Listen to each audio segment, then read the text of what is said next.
of the year. March 15th or something like that today is. I'm not sure if the frost is all out of the ground, but we'll find out quickly. These colts aren't doing too bad.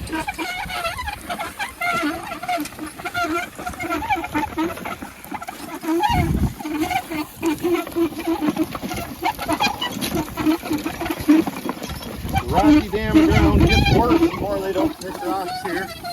I'll be damned if I'm going to pick rocks. I did enough of that when I was a kid. I'm not plowing my own ground. But this is the ground I grew up plowing and working. Whoa. Tell you what we're going to do. I'm going to keep on trucking, and as long as we're this close to Barn Nick, I want you to get an oil can. I'm tired of that squeak. How could you be tired of squeak? Hopefully by then I'll have things dialed in. All right. Smell you later. See you in a minute. You got water? Right here. Good.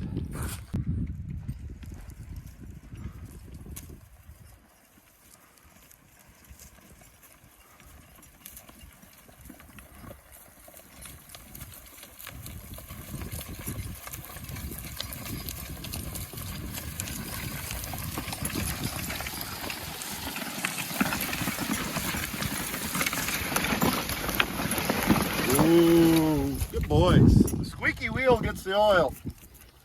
Nick just oiled the wheel for us. Now I can tolerate it. If you look back about a year ago, we were going up a hill on a cart, steep hill, teaching these two colts, the young one in particular on the right, Ziggy, to stand up in the tugs. And here's the payoff. Keeping that evener right up, standing up in the tugs, and they're not stepping over them. There's not a lot of slack in the rigging. It's working well. And that's where that training started. Feeling really good about the way stuff is starting. Guess I'll introduce what we're doing. We have Ziggy in the furrow with his head down. We're gonna put an overcheck on him tomorrow or whenever we get to plowing again. Ziggy is a coming 3-year-old. And Zodiac is a coming 2-year-old. He's on the land. Plowing with a 12-inch Leroy 110 walking plow. Favorite around here. Leroy's a little bit north of here.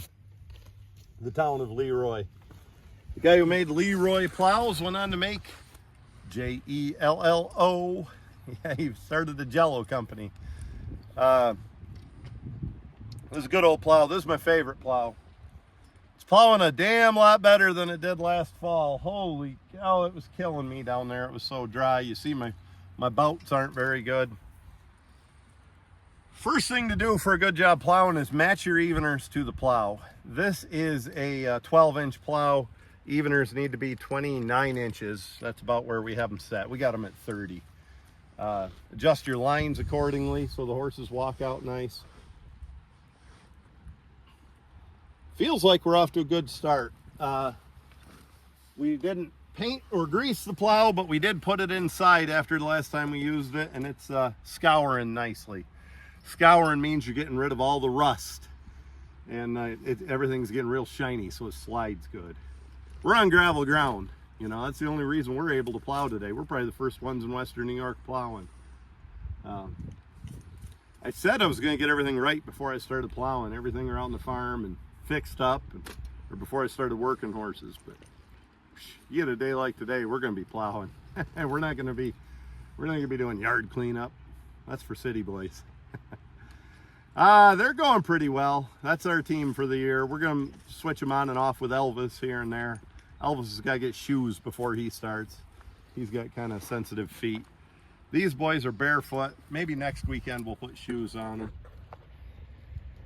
You see, we're trying to grow Ziggy's tail out. We're trying to put a little bloom on him, and I think it'll happen as winter turns into spring here. Zodiac's got a decent bloom. He always does. One thing about him, he's pretty. Got a dog helping. Don't know where the dog came from. What's the dog's name? Lucy. I think her name's Lucy, but they all call her Luce.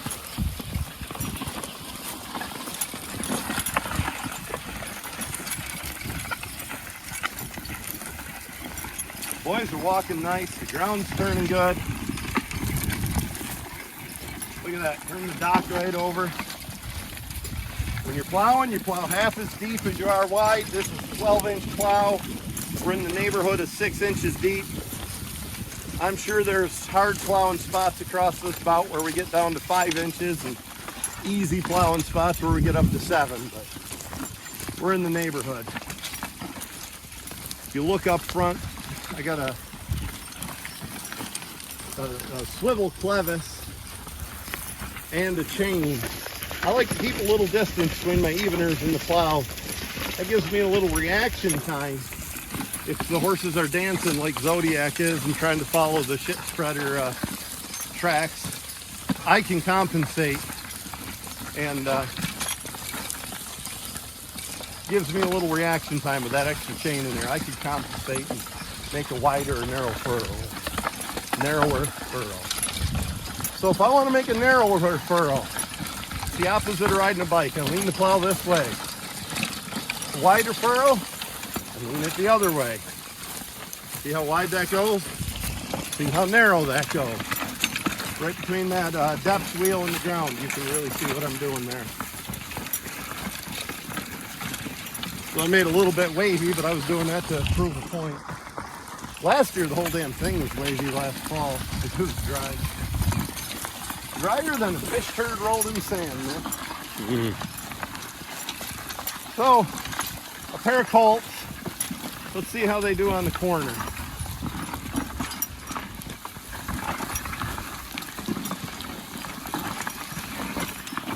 Plowing's awful good work for young horses.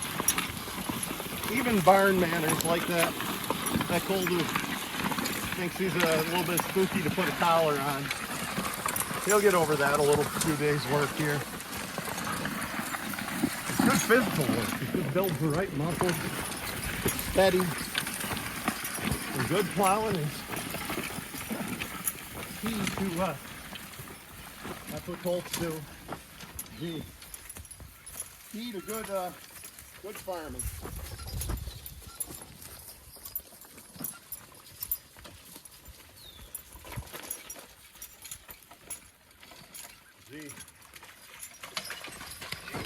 See, that's where I need that overcheck.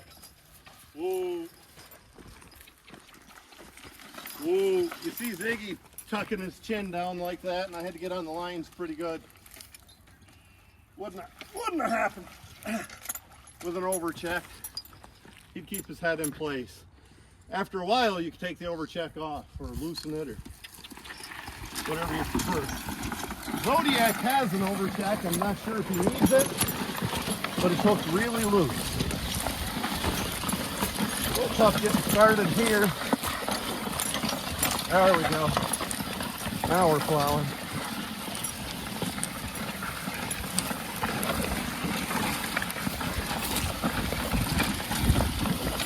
Throughout the spring, I'll probably switch them back and forth to put one in the furrow and then the other.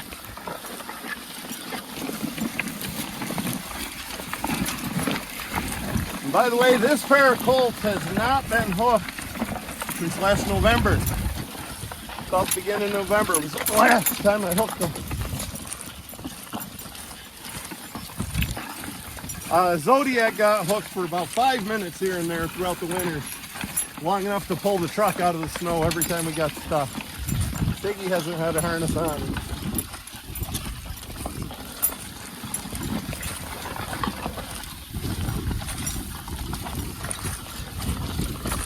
Get around the front so you can see Ziggy and show you what I mean about his head. Go on the plow so you can see Ziggy.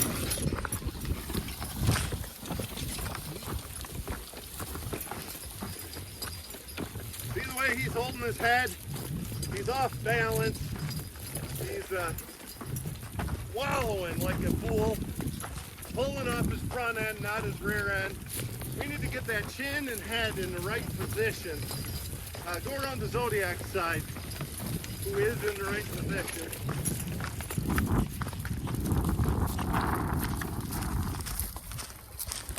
Look at the difference on Zodiac. Head up, ass down, pulling from the rear end, walking straight ahead. Now, Overhead check is part of that. It's also a year older there too.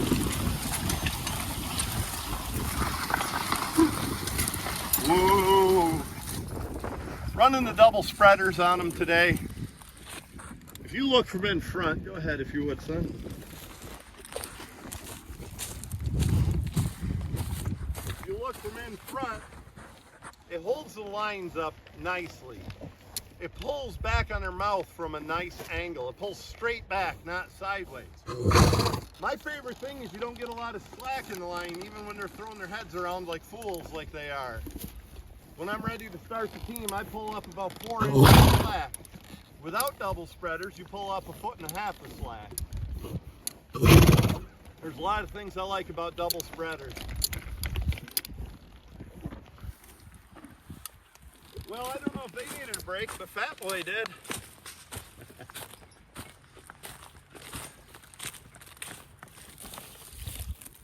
So we're turning corn stubble over with a heavy layer of shit on here.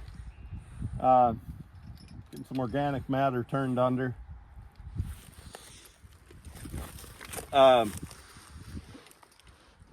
imagine they're going to plant oats or spelts on this year in their rotation. So I brought 2 straight bits. Again, I'm going to talk about this man a lot, but I learned from the bit course, Daniel Dauphin, that a straight bit like this, and he calls them a mule bit. That's not what we call a mule bit, but it's close. This is just a straight, smooth bit. And a bit that's not jointed helps a horse keep their head straight and not doing this, as a lot of colts tend to. And what Daniel said was a lot of mules, when they're ready to run off, they know that, and they put their head like this and can go. And if you put them in a straight bit or a mule bit, they can't.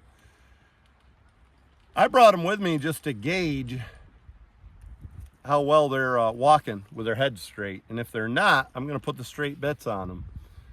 Right now, both of them are just wearing a smooth snaffle bit like I wear and put in almost all my horses. And the reason I think Daniel is right, one, he's the most studied and thorough and educated bit expert in the world. And 2, my dad always ran this bit, and almost every horse, he'd run a straight bit, bar bit, folks call it. And my dad's horses walked straight. They never did this stuff. They never walked with their head sideways. He never heard of a crowd plank because he didn't need one. They just didn't crowd. Or they walked like they should, and I wonder if the bit had something to do with it. Could be, and it could have been Earl's hands too, or his authority. We're cutting a pretty good furrow. Our depth is good. Right here, we're plowing just about 6 inches, I'd estimate that. 12 inches wide. Horizontal hitch up front. This beam is landed a little bit, and that's set just to the left of the beam. It might move over right in front of the beam as we get going, but right now we're cutting a good furrow. The depth wheel and the joiner, which is a miniature plow, are doing their job. I'm pretty happy with the way things are plowing. I go about 100 feet more of good plowing, and then it gets rough out there, so it gets rocky. Do your Rocky impression, Nick. I don't have one. I love Rocky's new show. What is it? Tulsa King. I like that show. Yeah. Old Sly.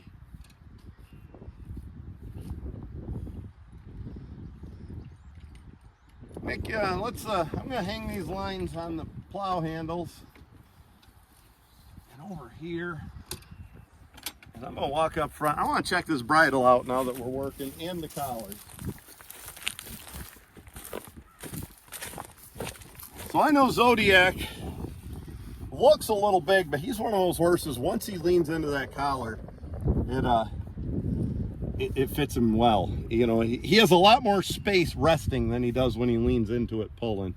So that's how I fit the collar for him.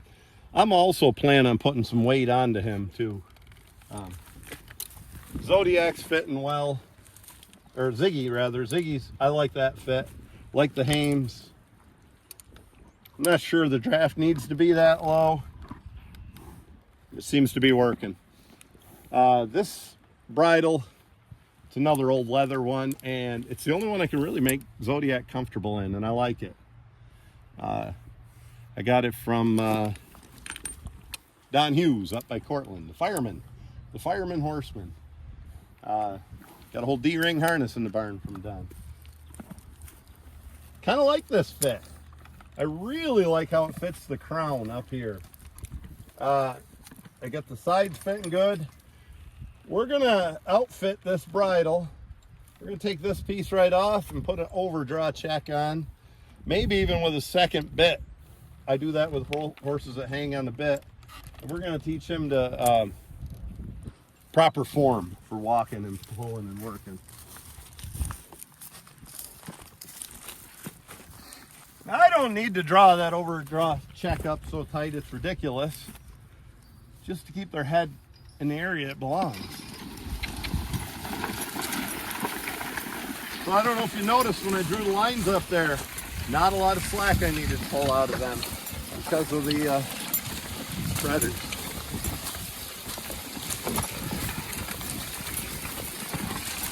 They're walking pretty good. Zodiac's hauling his head a little bit, but I think that dog's doing something, messing with his concentration, and that's fine. He needs to learn what distractions are and work through them. So if they were swinging their head sideways, or somebody was crowding or walking with their head off the side, I'd try those straight bits. When a horse has his head straight forward, you get the both sides of the neck and shoulders lay flat against the collar when the horse does that.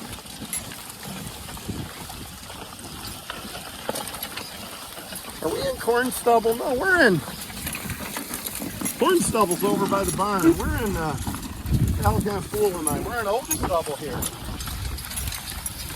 And I'm surprised they didn't seed this into hay after they grew oats here, but probably going to grow corn here and oats in the corn stubble.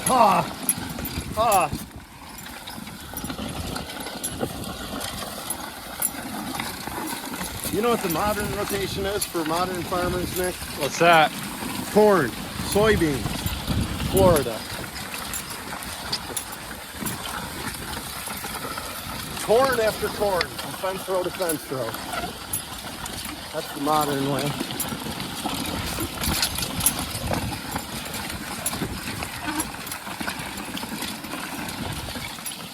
See, I do get a little political here and there. Gee.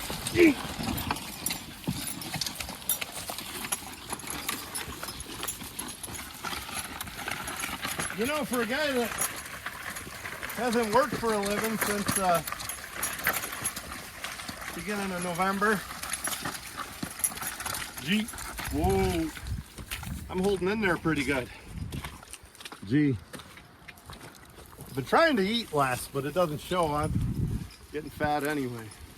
Whoa, what I mean that I don't work for a living. I'm not some reliever or scammer, but I don't work in the woods anymore. Whoa, what I do is I sell farm equipment now. They need a rest, but I just soon stick this plow in the ground first. Come on, Cody.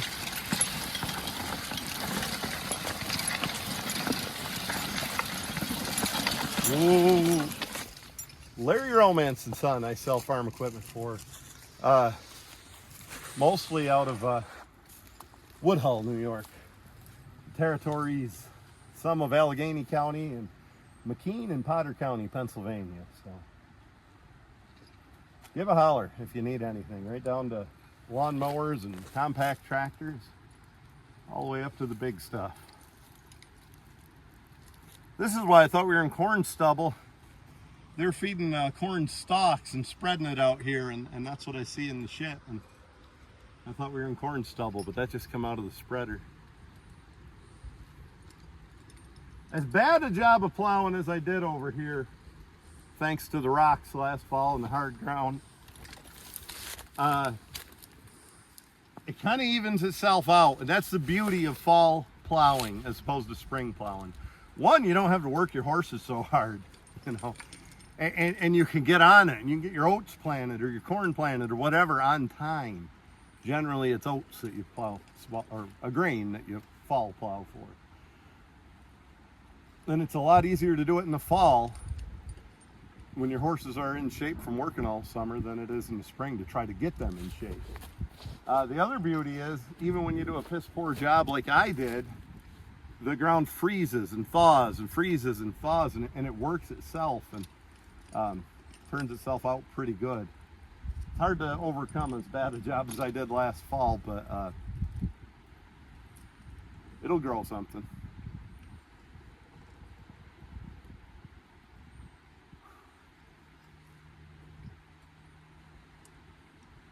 Overall, I'm happy with these colts. You might notice a few things they're doing wrong. Zody's shaking his head. Every once in a while he'll crowd when the little dog goes by him. They're colts. You know, I'm not gonna make asses of them. I'm gonna just let them get over it little by little. You know, I had a friend that used to say about his daughter, he'd say, I'm not gonna tell her what to do. She's the only one of my 3 kids that even halfway listens, so I'm not going to tell her too much or she won't listen to anything.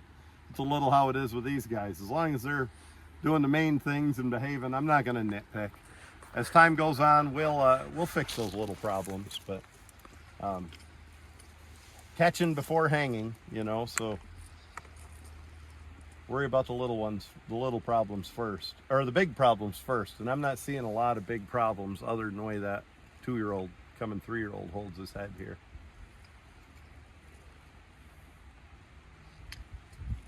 And there ain't a lot I can do right now until I put a different bridle on. Well, maybe try from in front and zoom in, Nick, and I'll show you what I mean. Well, give me a drink of water first, and I'll show you what I mean about taking the slack out of the lines. It's kind of hard to show you without another type of harnesses here, so you see how much slack can get in a line.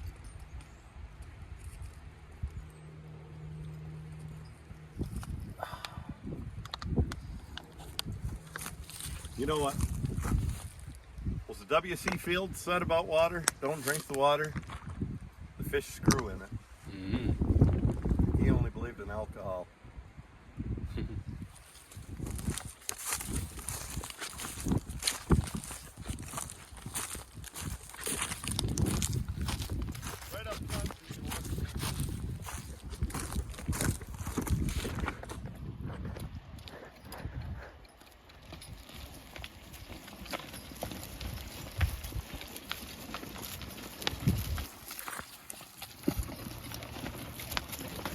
Okay.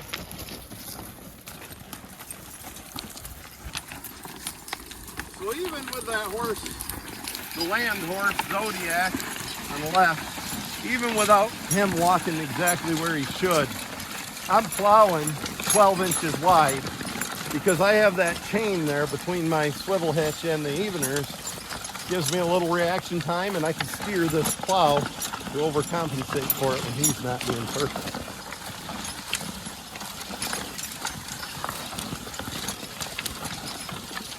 Why do I walk and plow? For the same reason somebody drives a 67 Camaro, because I dig it. I mean, hell, we could no-till, we could run tractor plows. I could get a new Pioneer riding plow with all the features. But I like this, it's traditional. Fun skill to have. Helps get my fat butt in shape.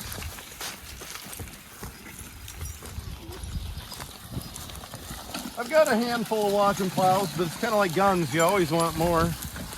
Look at that. We turned the dock right under me. I got 2 of these old Leroy's. I got 3. 2 functioning ones and 1 parts plow.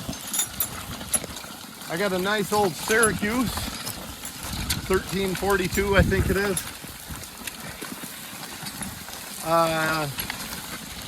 And I have a modern Pioneer plow.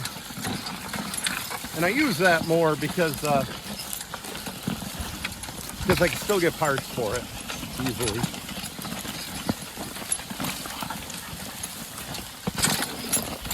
And then I do have one riding plow. I have a two-way sulky plow for side hill work. It's a Syracuse. Syracuse is John Deere. I mean, they were the same thing, the 1342, 1442. Acquisitions have happened in the equipment business forever, and it continues to happen. It's nothing new, and Massey Ferguson buys out Heston and Gleaner and stuff like that. New Holland buys out Ford, or whatever happens isn't new. They were doing it 120 years ago.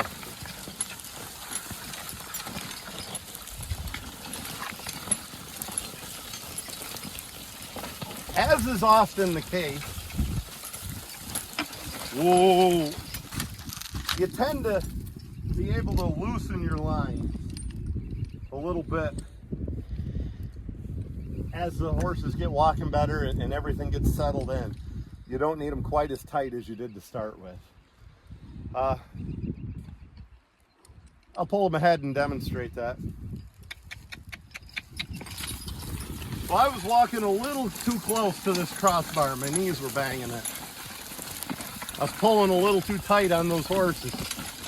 So I loosened my lines a little bit. Now I'm back here a little more. I hate to do this because I got my lines adjusted perfectly. And I hate to undo that, but I'm going to show you folks. Ooh, the plowman's not.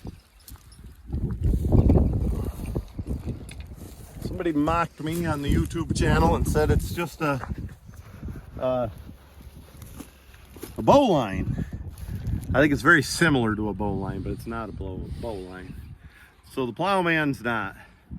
Two lines and the bunny ear. You make a bunny ear.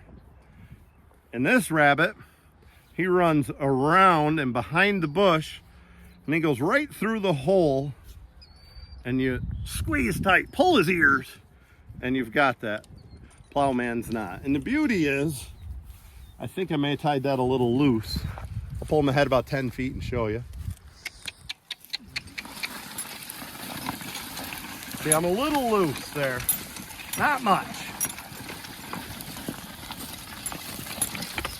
I'll probably adjust it back to there at some point. Whoa. Whoa, buddy. Did you not hear me? Whoa. Might not have heard me. Beauty of the plowman's knot is it's easily adjusted. If I want to tighten that, whoop. If I want to loosen it, I do the opposite. Very easily adjusted to how hard you're pulling on your horses. I'm going to tell you what, I've taken a lot of shit about it, putting my lines around my hips.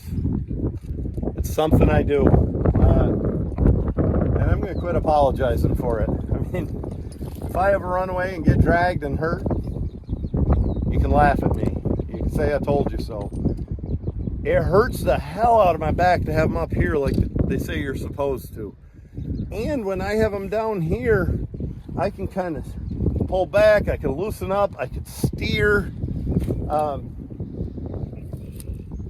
I just, I don't know, I don't have a lot of fear of getting dragged with them down here, as opposed to up over one shoulder as they recommend.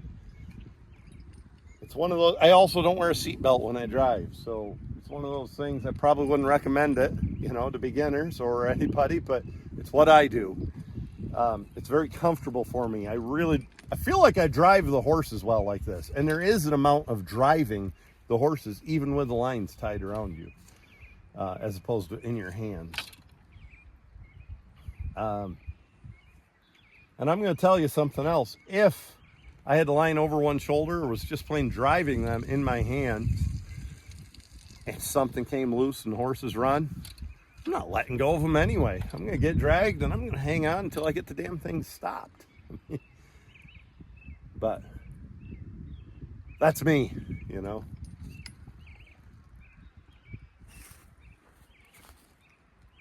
Feels like a good way to start the spring, Nick. Yeah. Strange dog.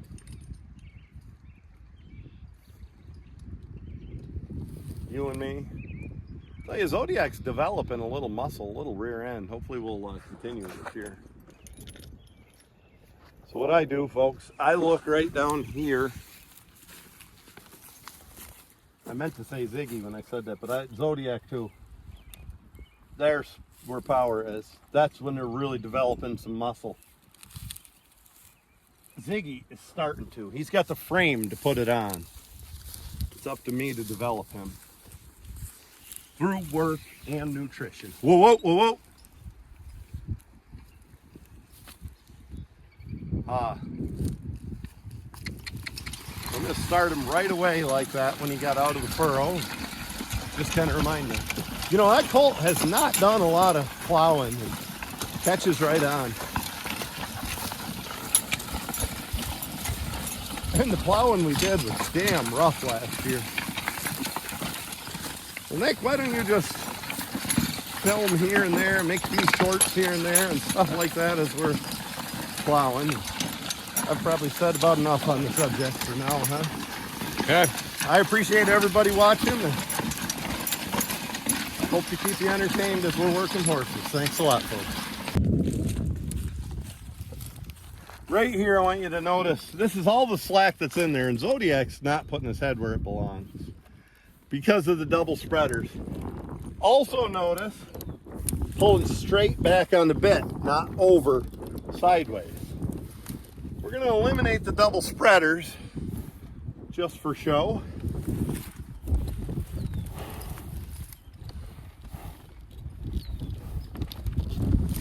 And the double spreaders are not a must for me, by the way. I like them. They're not a must for me. It's not like I won't work a team if I don't have them or something. I prefer them is a good way to say that, but if I forgot them at home, it doesn't ruin my day or something if I get to the woods.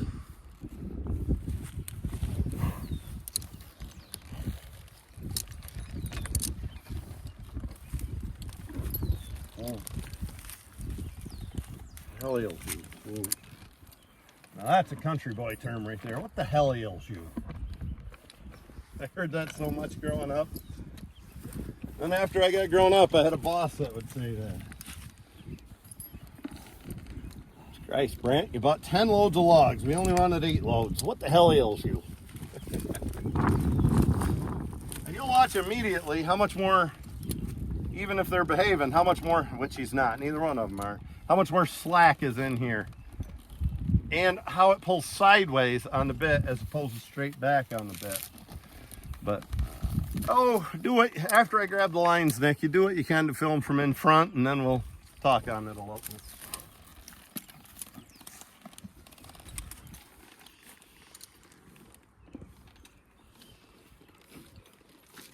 Ooh. Ooh.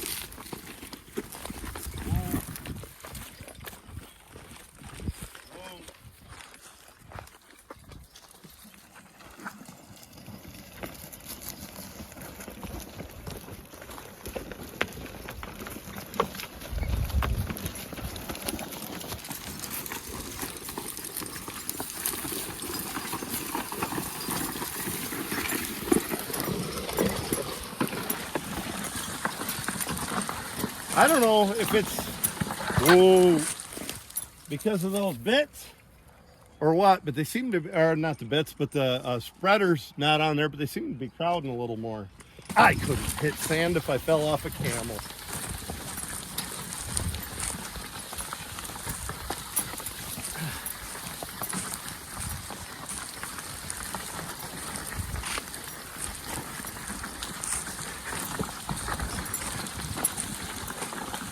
Definitely crowding more.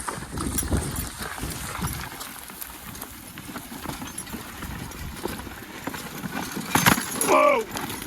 Whoa, boy, that's how you spring a beam. Guess we hit something pretty good there. Whoa, we're on another one. Whoa. Try to get rid of that rock. Nick got rid of the rock. He's doing the Lord's work. Threw it over there. Kind of messed up our plowing back here, and I'll be damned if I'm going to go back and straighten it up. I'll just clean it the best I can on the next furrow. That's what you get if you can't pick stone. Boy, I'm an asshole some days.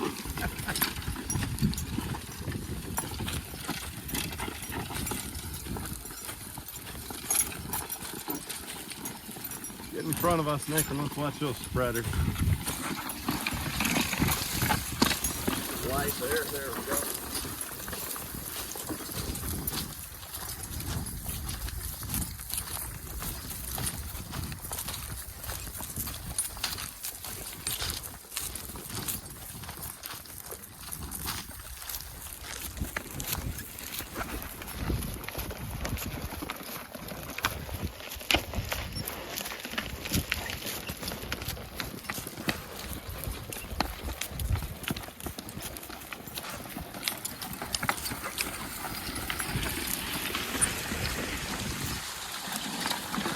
Woo!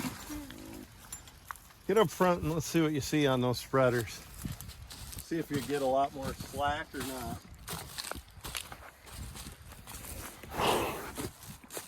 Is it me or do the lines hang lower or don't they? They seem to hang lower. Not too bad. I think the worst is a single spreader. A single spreader is worse than no spreader at all. But right now I'll demonstrate. I'll take the slack out of the lines. Start them. Nick thought I was going to run him over. But a lot more slack in the lines like that.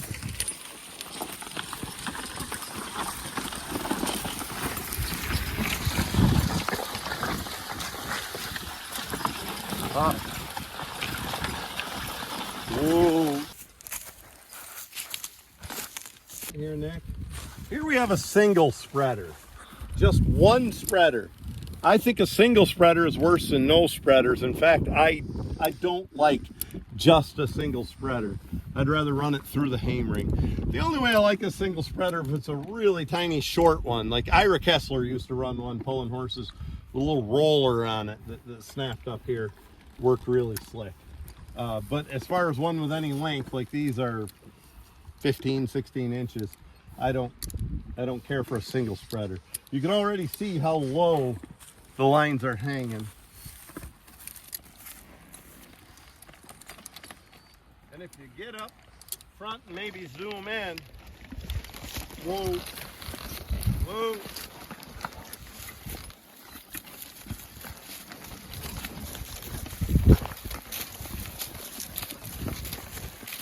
They're not driving too bad as far as just driving. It does put them out awful wide. But it's hard to tell when that colt's not behaving. Stay up front, Nick. Whoa. Kind of embarrassing the way that 2-year-old coming 3-year-old shaking his head. Whoa. But here you see how much slack you get in those lines with only single spreaders. If you were on a tongue, you're going to spend all your time in the line stuck underneath the tongue like that, which you run the risk of without any spreaders too. That's the one thing I really like about doubles. Here I go, Nick. Stand back a little and zoom in. Whoa.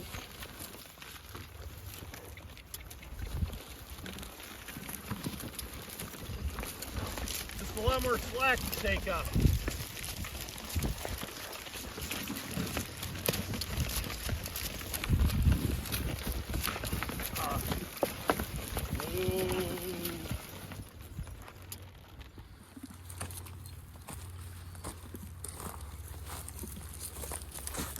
Well, I'm gonna put them back the way they should.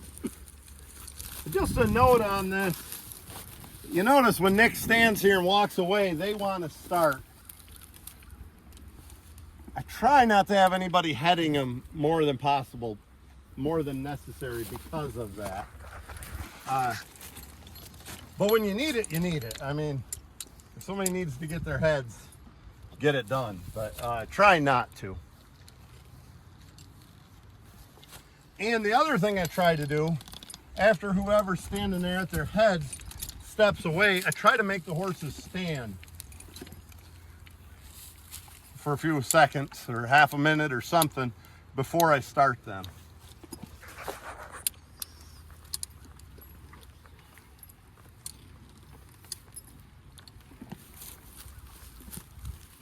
Double spreaders always go through the short spreader first. Something like 10 inches on the short one, maybe 16 on the longer one. It's not an exact science. You see already how much higher they're held. If we were on a tongue, there's nothing getting under the tongue. You're gonna learn to put your head where a horse puts his head, son. You know, you run the risk of getting lines snapped into this rigging here when you're on a tongue.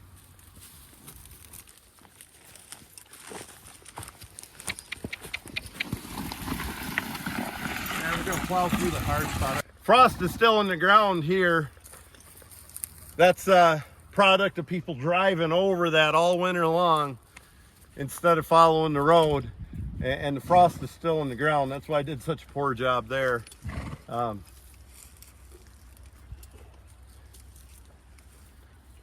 You know, you really want the frost to stay in the ground, run snowmobiles across the ground.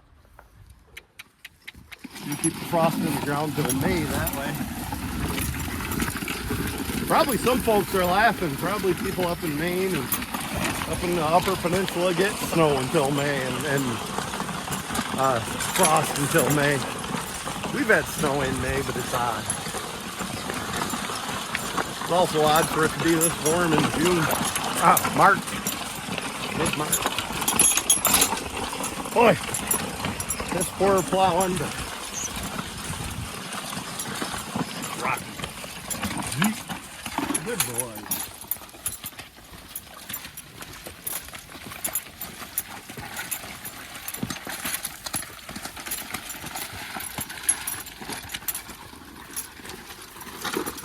Jeep.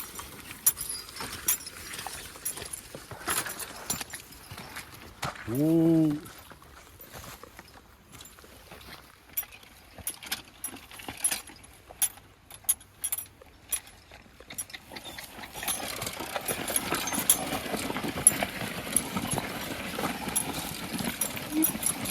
Try to make that a little narrower on the end before I get my full width furrow to even out that a little.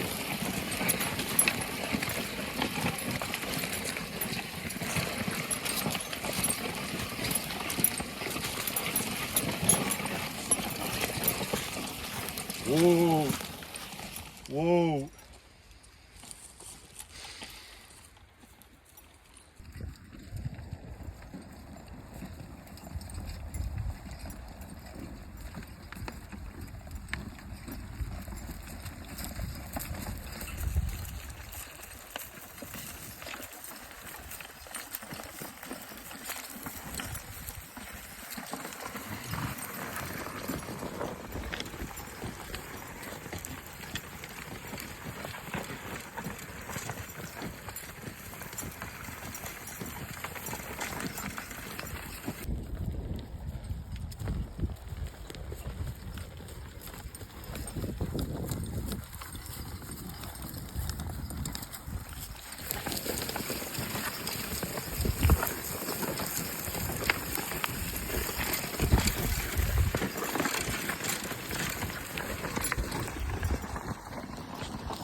Hey, Pipsqueak, how'd it go over to Denise's house last night? Oh, Denise, it was going pretty good. And she's like, hey, you want to come upstairs and kind of do a little, And I'm like, yeah, I'll do yeah. And we're walking upstairs, and she's like, do you got protection? And I'm like, no, I don't even like guns. What's up there? I'm not going up there if something that's scary. You know what I mean? I mean, she'll just have to, like, start without me or something.